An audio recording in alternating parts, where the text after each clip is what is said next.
Hi, Chris Sorensen, founder of Help. In this video, I want to teach you how to choose the right landlord. You know, if you're watching this particular video, chances are you've already made the decision to move on. You began the healing process and you're looking forward, obviously, to just begin anew.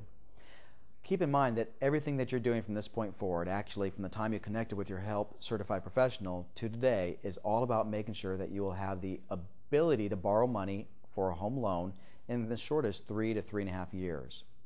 Well, the last thing that you want now is to rent from somebody who they themselves are in a negative equity position, they're in a bad loan and in a bad way, and unbeknownst to you, they're not making their mortgage payment.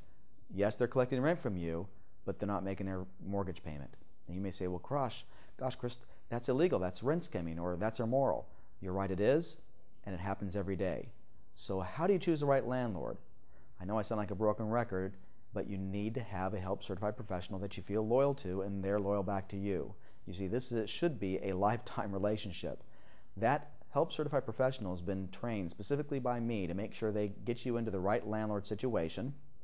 They check to make sure through public records that this person is not in a negative equity position and that they've been in their property for some time and they're going to remain in that property for some time. But let's say that they are in a negative equity position. That might be the reason why you want to have an addendum to your lease agreement. You also want to make sure that you are familiar with what's called SB 896. It was signed by President Obama back in 2009 and it was extended just recently. In that is a provision called Protecting Tenant at Foreclosure Act. Now, on an overview, here's what it means. Let's say that you have rented a property and you've executed a lease agreement. That lease agreement needs to be over a year long. It needs to be at fair market value, meaning the rents are fair market value, not below.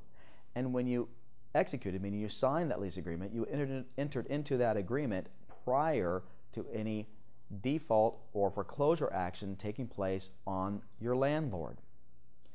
Now, assume that took place. Down the road, your landlord loses that property, and the bank or an investor buy it. Under Senate Bill 896 and its extension, they must adhere to and live by your current lease agreement. Again, assuming that you entered into a lease agreement and you're paying fair market rent and you're paying your rent on time.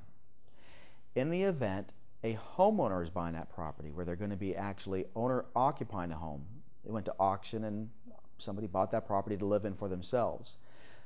Under this federal law, they must give you 90 days to be able to move. There's a lot of subtleties and a lot of trap doors that you need to be aware of. So please make sure that when you're choosing the right landlord, you choose somebody who is going to allow you to live in that property for some time, get a good lease agreement, and make sure they're not going to be doing any rent skimming or forcing you in to move. Again, very shortly thereafter. Now, please make sure that you watch the next video right below this one, because what we're going to be talking about is getting scammed. I've got a true story to tell you about an 80-year-old woman who was taken advantage of in California, and you need to hear this story. Talk to you soon.